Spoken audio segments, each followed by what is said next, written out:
अस्सलाम वालेकुम, सत श्री अकाल। मैं हरमीत सिंह हूँ और आप देख रहे हैं आपका अपना यूट्यूब चैनल। नाज़रीन, ट्रंप की धमकी, कतर फिर मैदान में उतर आया। गजा की पट्टी में 3 इस्राएली टैंक तबाह। नेतन्याहू अदालत पेश हो, यानी नया हुक्म अदालत का आ गया है। सबसे पहले बात करेंगे इस वक्त अमरीकी नौ मंतखब सदर की धमकी के बाद कतर ने एक बार फिर हमास और इसराइल के दरमियान सालसी का किरदार बहाल कर दिया है। अमेरिका के नौ मंतखब सदर डोनाल्ड ट्रंप के आने वाले मशरक़ वस्ता के एलची ने कतर और इसराइल का दौरा किया ताकि 20 जनवरी को ओहदा संभालने से पहले गजा में जंगबंदी और यरगमालियों की रिहाई के मुआहदे के लिए कोशिशों का आगाज किया जा सके।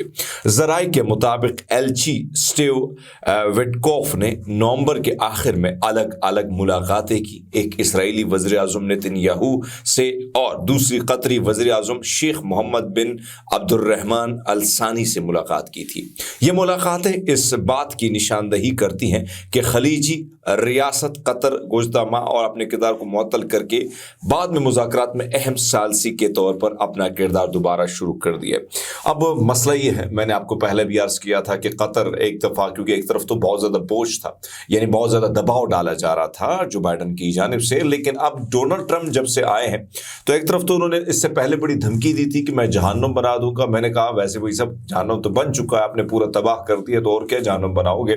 सो बहरहाल अब मामला ये है कि धमकियों से ही चीज़ें नहीं होती। उमूमन मैं हमेशा ये बात करता हूँ कि भाई सब बारूद, गोली, बंदूक, लाठी, वो बिलावल भुट्टो इधर है ना, जरदारी साहब का बेटा, वो कहते हैं भाई लाठी से और बंदूक से काम चलाओ।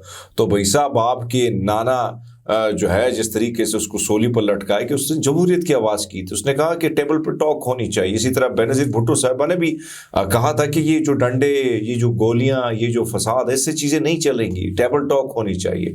लेकिन जाहिर बात है अब इस वक्त बिलावल भुट्टो जो है वो इस्टेब्लिशमेंट की गोद में बैठा है, और जब इस्टेब्लिशमेंट की गोद में बंदा बैठ जाए और फिर इस किस्म की ललकार और इस किस्म की चीज़ें तो होती है, क्योंकि कुर्सी को किसने किस तरीके से पाना है, अपने सबको खुश भी रखना है। तो बहरहाल मकसद इस बात का यही है कि अब मामला ये है कि डोनाल्ड ट्रंप कहते हैं कि हमास का जो दफ्तर है उसको दोबारा बहाल किया जाए, और बहाल होने के बाद वो ये कहते हैं कि भाई साहब इस पर मामलात होने चाहिए।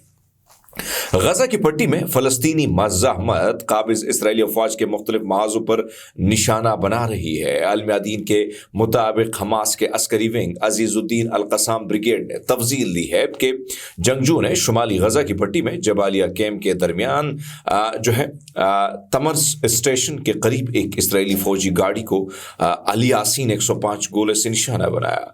ब्रिगेड ने मज़ीद बताया कि उन्होंने शुमाली गजा की पट्टी में बैत लाबिया शहर के मरकज़ में अल राजी जंक्शन पर 2 इसराइली मरकाबा 4 टैंकों को अल यासीन 105 गोले और दुश्वास धमाकाखेज आलात से निशाना बनाकर तबाह किया, जिनके अंदर इसराइली अमला जो है उनकी भी हलाकत हुई है।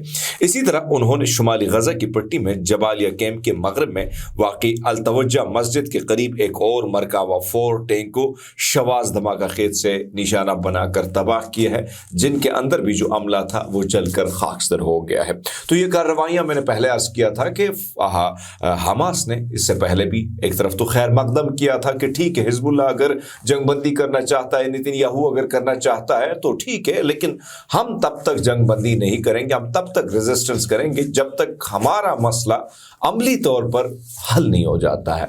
तो ये सिचुएशन तो आपके सामने कि गाहे बगाहे जो चीज़ें हो रही हैं उससे हम आपको आगाह करते जा रहे हैं। लेकिन इस वक्त एक और खबर आई है। इसराइली ज़राए अबलाग के हवाले से कहा कि नेतन्याहू के खिलाफ सयूनी अदालत में मुकदमा अगले हफ्ते से शुरू होगा। इसराइली ह्यूम ने इस हवाले से एक रिपोर्ट में कहा कि 10 दिसंबर को नेतन्याहू तिल अबीब की अदालत में पेश हों। इसराइली वज़ीर आज़म पर मुख्तलिफ इल्ज़ामात आयद हैं, जिनमें से रिश्वत, धोखा दही, अमानत में ख़यानत शामिल हैं।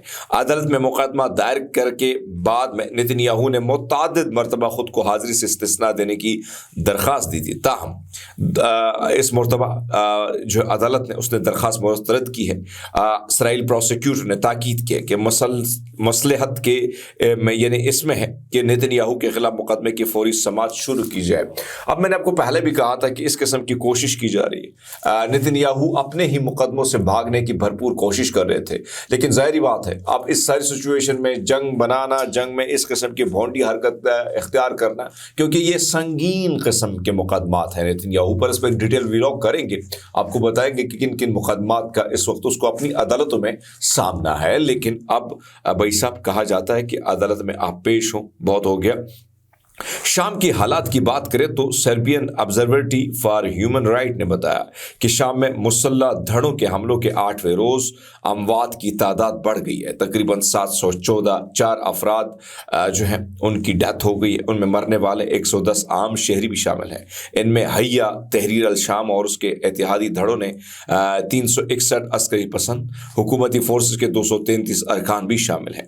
ऑब्जर्वेटरी ने इस बात की भी निशानदही की है कि हुकूमती फोर्सेस के लिए फौजी कमक शुमाली, मशरकी और मगरबी हमाद के देही इलाकों के महवर में पहुंच गई है। हमाद शहर के मज़ाफ़ात में मुसल्लह धड़ों ने अलमास्कियात, कुफर राह, महर शहूर, महर 10 और फोर्सेस का हेडक्वार्टर समझ जाने वाले बख्तरबंद स्कूल पर कब्जा कर लिया है। इसी तरह बुध यानी 27 नवंबर को हैया तहरीर अल शाम और उसके इत्तेहादी मुसल्लह धड़ों ने शुमाल मगरबी शाम में अचानक हमला शुरू किया। अक़वाम मुत्तहिदा के एक ओहदेदार ने बुध को बताया कि अदलब और हल्ब गवर्नेट्स में लड़ाइयों के नतीजे में 1,15,000 से ज़्यादा लोग बेघर हो चुके हैं।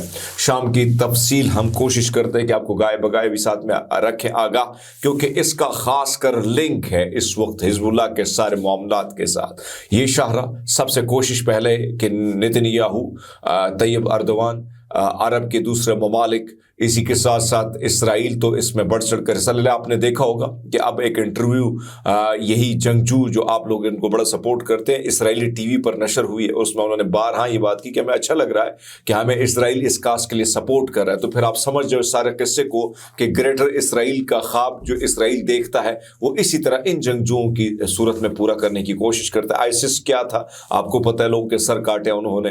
अब मसला ये है कि इस शाहरा को ब्लॉक करके आगे तरफ जो हिजबुल्लाह के लिए असलहा जाता है उसको किस न किस तरीके से रोका जाए। अक़वाम मुत्तहिदा की जनरल असम्बली में 2 रियासती हल और मशरक़ वस्ता में अमन व अमान से मुतालिक करारदाद के मसवदे पर राय दही की गई। बिल के खिलाफ 8 के मुकाबले में 157 और मुखालिफ में 7 वोट पड़े। करारदाद में मुतालबा किया गया कि इसराइली फ़लस्तीन तनाज़े पर देरपा, मुनसिफाना और जामिया अमन कायम किया जाए और इस सिलसिले में एक आला सती कॉन्फ्रेंस का इनेकाद किया जाए। फ़लस्तीन के मसले के पुरअमन हल और 2 रियासती हल के लिए आला सतह बैनुल-अक़वामी कॉन्फ्रेंस 2 जून को शहर न्यूयॉर्क में मुनक़िद होगी। एक और करारदाद में इसराइल से गोलान की पहाड़ियों से दस्तबरदारी का मुतालबा किया गया है। अक़वाम मुत्तहिदा की जनरल असम्बली में ज़ेर बहस आने वाली इस करारदाद को 8 के मुकाबले में 64 के मुकाबले में 57 वोट से जो है मंजूर किया गया। करारदाद में कहा गया कि इसराइल की जानब से गोलान की पहाड़ियों से इनखला में नाकामी अक़वाम मुत्तहिदा की सलामती कौंसिल और जनरल असम्बली के करारदादों के मुनाफी और तशवीशनाक है। दूसरे पाकिस्तान की बात की जाए तो इस वक्त इमरान खान पर मुख्तलिफ किस्म के जितने भी मुकदमात हैं वो दर्ज किए जा रहे हैं और रिकॉर्ड पे रिकॉर्ड बनते जा रहे हैं। सिचुएशन ये है कि इमरान खान के खिलाफ इस्लामाबाद पुलिस में दर्ज मुकदमात की तादाद 76 हो गई है। पीटीआई एहतजाज के बाद बानी पीटीआई इमरान खान के खिलाफ इस्लामाबाद में मजीद 14 मुकदमात दर्ज कर लिए गए। ये सिचुएशन इस वक्त पाकिस्तान की है, जो इमरान खान या उसकी पार्टी या उसके कारकुनों के साथ जो कुछ किया गया हमने आपको हर लम्हा, हर घड़ी, हर वक्त जो है आपको बाखबर रखा। अब तक के लिए इतने, बहुत ज़रा ख्याल रखिए, बहुत शुक्रिया।